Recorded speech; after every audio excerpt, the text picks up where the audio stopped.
And what applications does this pulse format of lasers have? Well, the biggest application in which we all benefit from these days is in communications. A lot of communication now is done over optical fibre, some even into the home. And these systems rely on very short laser pulses to carry the information in a very sophisticated form of Morse code. So what we do in metrology is we have to understand how well these lasers work and what their equivalent bandwidth is and their reliability. So that's a wide range of applications of the laser here and, well, generally in science. But where can you see, then, the use of lasers being taken next? So the future sort of science horizon is to use laser light at very low intensity levels, so small, in fact, it breaks up into its smallest components, what we call photons.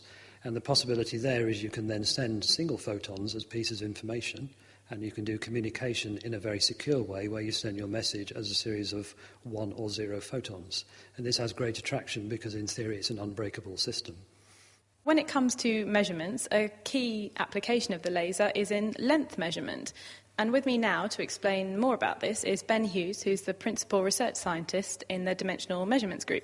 Ben, something that most of us are probably familiar with is we'll see the surveyor at the side of the road holding some kind of handheld laser device, or the estate agents wandering around properties measuring the sizes of rooms. So how do these actually work, and what are they actually measuring by the use of lasers? The handheld device that you've mentioned that an estate agent may be using is based on a time of flight measurement.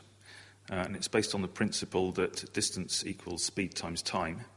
Now, we know the speed of light very accurately, so all we have to do is measure the time it takes for a pulse of light to travel from the device to the wall at the other end of the room and back again. Now, given that the speed of light is very high, 300 million metres per second, it means that, say, a round trip to, say, a wall that's a metre away will take something like 6 nanoseconds. You need some very fast electronics to be able to time that very short time. You have a measurement resolution of something like 50 millimetres. So that's the kind of precision that these devices are operating at.